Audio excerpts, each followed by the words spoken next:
So for the next 20 minutes, I will be speaking on newer concepts in idiopathic inflammatory myopathies. So before going further, let's just see the basic muscle architecture that we studied in our first prof MBBS. And what we can see here is a muscle which is composed of muscle fascicles which are grouped together. So we can see the entire muscle is covered by epimysium, and the group of muscle fascicles is covered by perimysium, and a single muscle fiber is covered by endomysium, and there are fibrovascular septa between the group of fascicles. And in this image, we can see the axial cut of the leg showing different grouping of the muscles. So we have muscles in the anterior compartment, lateral and posterior compartment. Like this, we have muscle groups in other parts of the body. And when we talk about inflammatory myopathies, it may involve the muscles homogeneously, or it may involve the periphery of the muscles or the fibrovascular septas and perimysium, or sometimes it involves the subcutaneous tissue depending on the type. So inflammatory myopathies are heterogeneous set of systemic inflammatory disorders primarily affecting muscle. Signs and symptoms vary greatly between and within the subtypes. So basically, inflammatory myopathies are heterogeneous and they have varying signs and symptoms. So 5 main types of inflammatory myopathies are now widely recognized. What are these? These are dermatomyositis, immune-mediated necrotizing myopathy, sporadic inclusion body myositis, overlap myositis, and polymyositis. So inflammatory infiltrates in the muscle tissue on histopathology are considered the hallmark of the disease, and so muscle biopsy is the gold standard. So if muscle biopsy is the gold standard, what is the use of imaging? So what are the goals of imaging? So the first goal of imaging is to see the extent of involvement. Second is to see whether the disease is active or inactive. So when there is muscle edema, the disease will be active. And when there is fatty infiltration or atrophy, then the disease is basically inactive. Then identifying the target site for biopsy is another goal of imaging. Assessing the chronicity. So presence or absence of atrophy will suggest chronicity, and evaluating any concomitant pathology, like some inflammatory myopathies are associated with malignancy. So if we are doing imaging for the inflammatory myopathies, we may encounter some associated pathology like tumor. Monitoring the temporal evaluation of evolution of disease on follow-up scan is another goal. So when we talk about imaging, conventional MRI is the gold standard imaging modality that we use for evaluating the inflammatory myopathies. And we have some additional functional sequences in MRI that we can use while evaluating inflammatory myopathies. Besides MRI, we have ultrasound, specifically the ultrasound elastography. And there are some articles which suggest use of FDG PET also. When we talk about conventional MRI, we can do conventional MRI in many ways. So there are many studies and there are many centers which use whole body MRI for evaluation of inflammatory myopathies.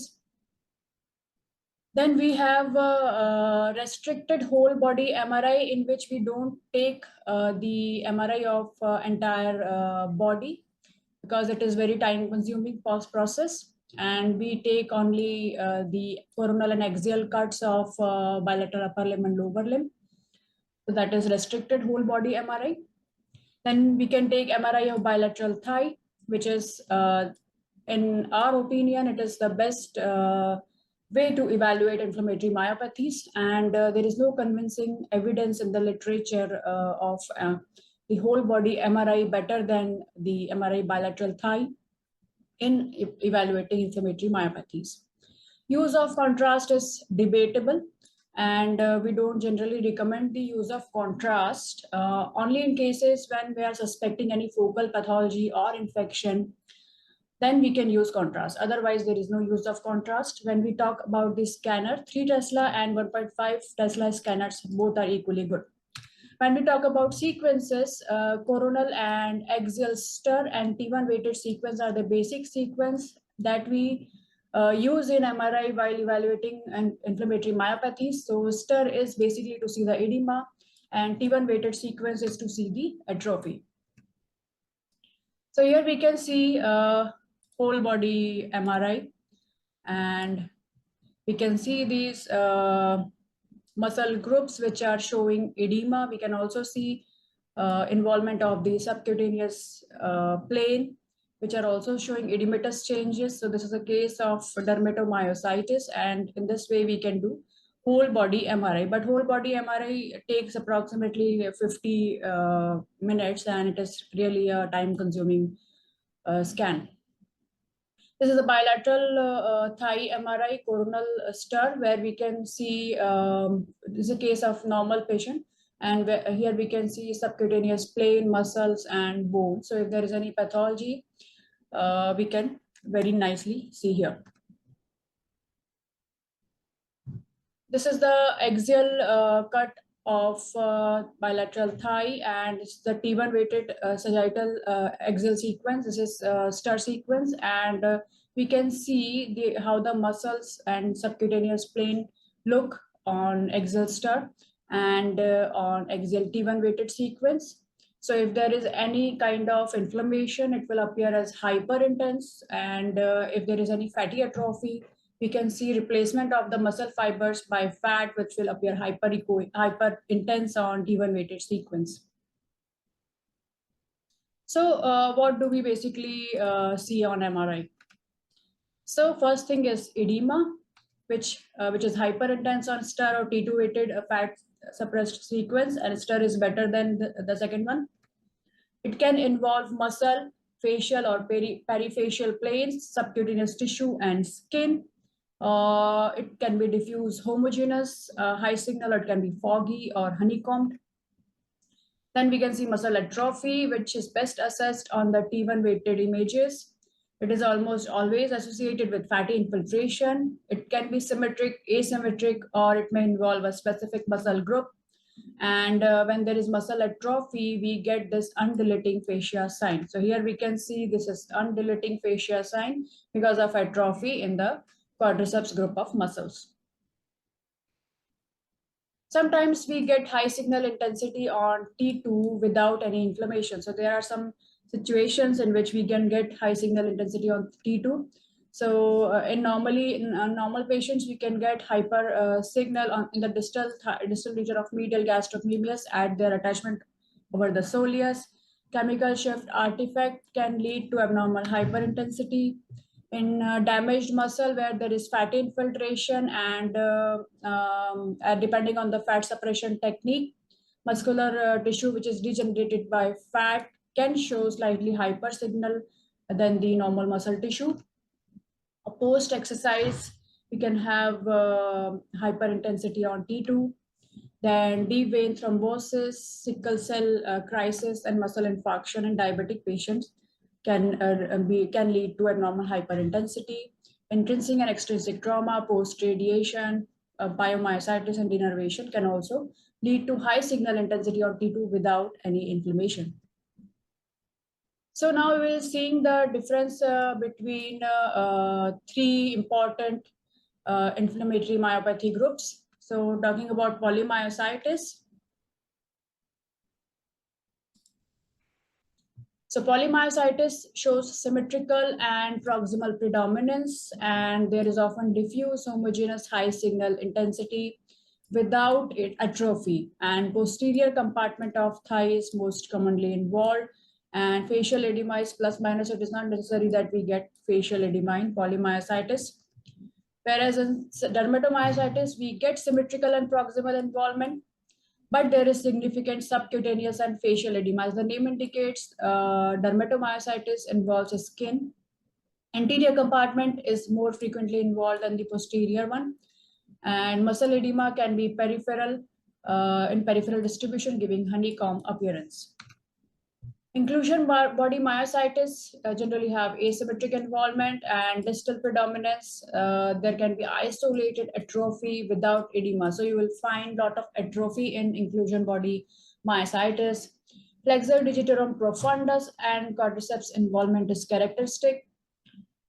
Facial edema is absent and we get undulating fascia sign because of significant atrophy. So here we can see, this is a video clip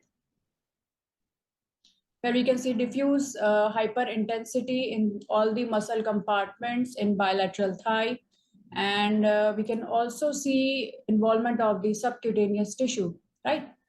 And this is the T1 weighted sequence where we can see there is not much atrophy in the muscles. There is mild atrophy with involvement of subcutaneous and tissue and the skin. So this is a case of dermatomyositis. This is another case where we can see diffuse homogeneous hyperintensity in bilateral thigh. Muscles are involved, but skin and subcutaneous tissue is relatively spared. Again, we can see there is not much atrophy. This is a case of polymyositis. Now, let's talk about how to score edema and fatty atrophy on MRI. So there are many articles, there are many studies, and many authors have studied different ways of scoring edema and fatty atrophy on MRI. So some methods are semi-quantitative, which are relatively easy and practical, and some are quantitative method.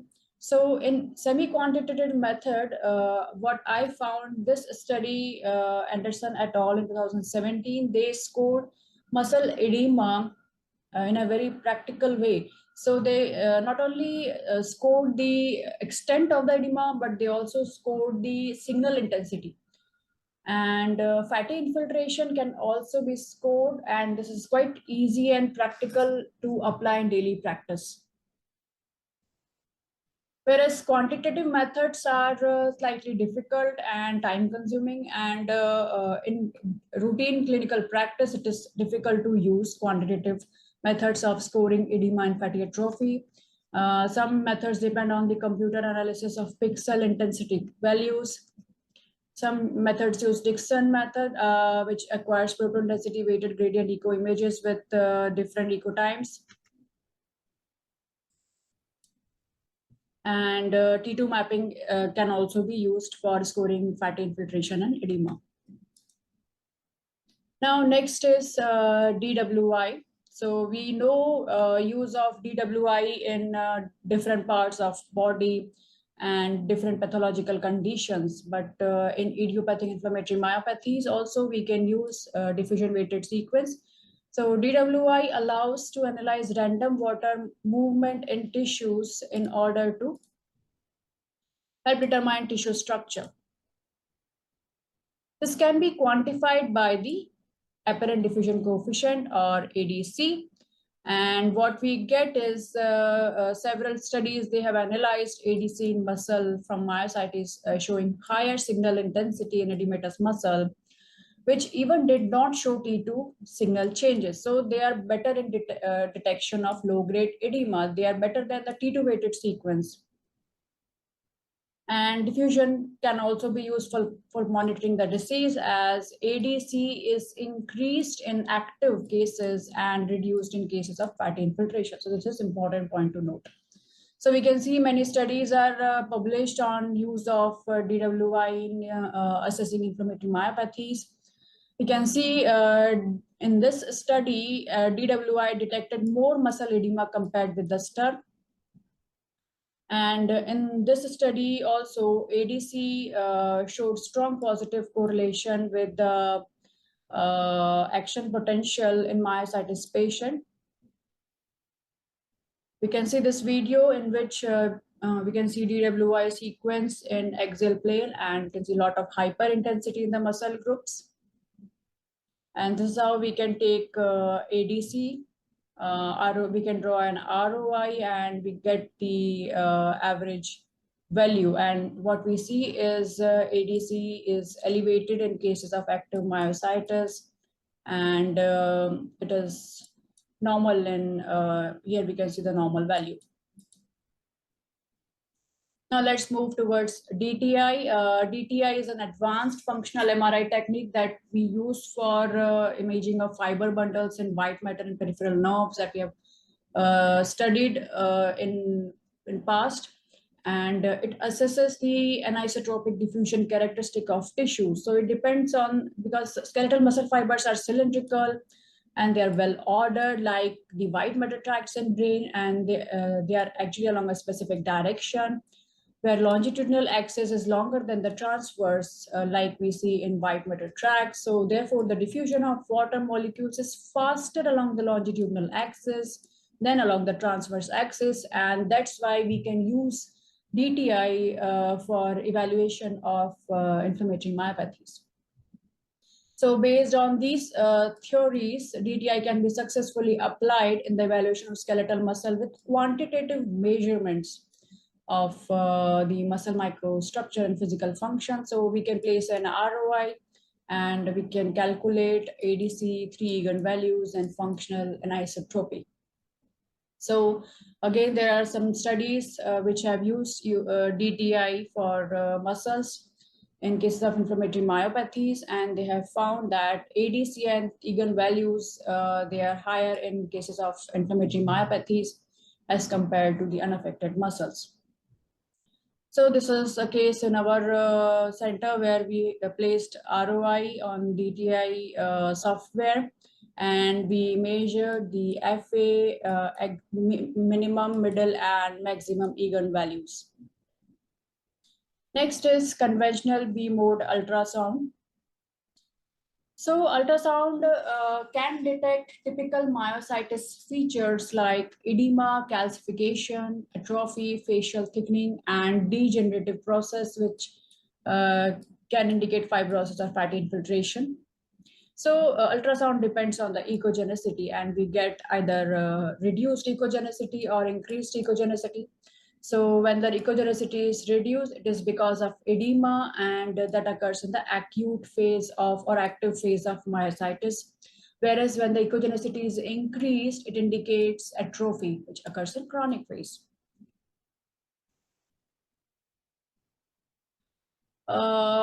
Besides conventional ultrasound, we can use functional ultrasound with the power Doppler, use of power Doppler, but it has a limited role because the Doppler signals are often absent or very low in normal muscles.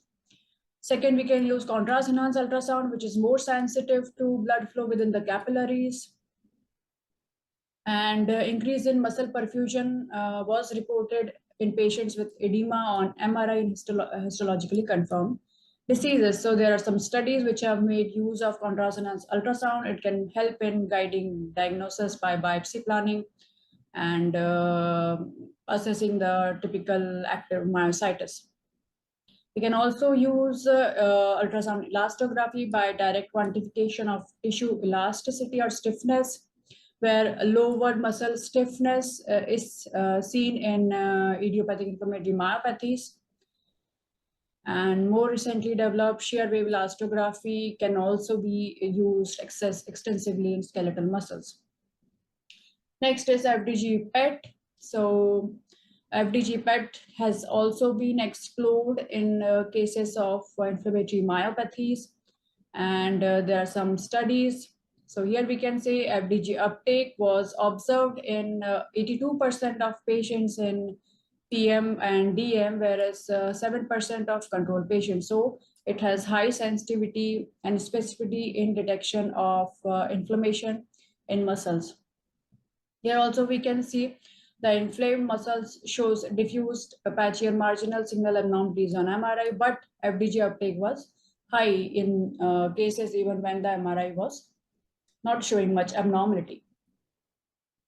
Recently, association with COVID has also been explored. So there are some isolated case reports where inflammatory myositis was triggered because of COVID, and COVID-19 infection can induce myositis with severe muscle weakness. So concluding, muscle imaging and especially muscle MRI is a powerful technique for IIM diagnosis and follow-up. Thigh muscle MRI is a good technique, but it must be used in collaboration with the clinical and biological parameters. Then it is also useful to follow patients, and it appears that the main limitation is the definition and assessment of MRI changes. So sometimes when we evaluate the edema and fatty atrophy, it becomes subjective. So we can actually use scoring that I have already shown, the semi-quantitative method of scoring that we can use and reduce subjectivity. So we can also explore quantitative measures and development of new techniques for making the MRI assessment more practical. So there are some recommendations of MRI in inflammatory myopathy. So first is why perform an MRI? So to rule out IIM diagnosis, so if there is no muscle edema and the enzymes are also normal, so despite of the weakness, you can rule out the inflammatory myopathies. MRI is also useful to guide the muscle biopsy when it is required. And MRI is important in its follow-up to see, to discriminate the muscle damage from muscle disease activity versus steroid treatment. Sometimes in myopathic dermatomyositis, you may get subclinical inflammation, which is seen as hyperintensity in muscles on MRI, and clinically, the patient does not have any muscle weakness. So you can also see subclinical inflammation on MRI. How to perform an MRI? Pelvic and thigh muscles MRI with T1 and T2 star sequence are sufficient in routine. We don't need whole body MR. Gadolinium injection is not recommended, and it is not whole body MR is not recommended in routine use. Limitations are definition of hyper signal is subjective, and if it is not quantitatively measured, which is generally not done in routine. And hypersignal may be an artifact, and T2 hypersignal is not specific for muscle inflammation. Thank you.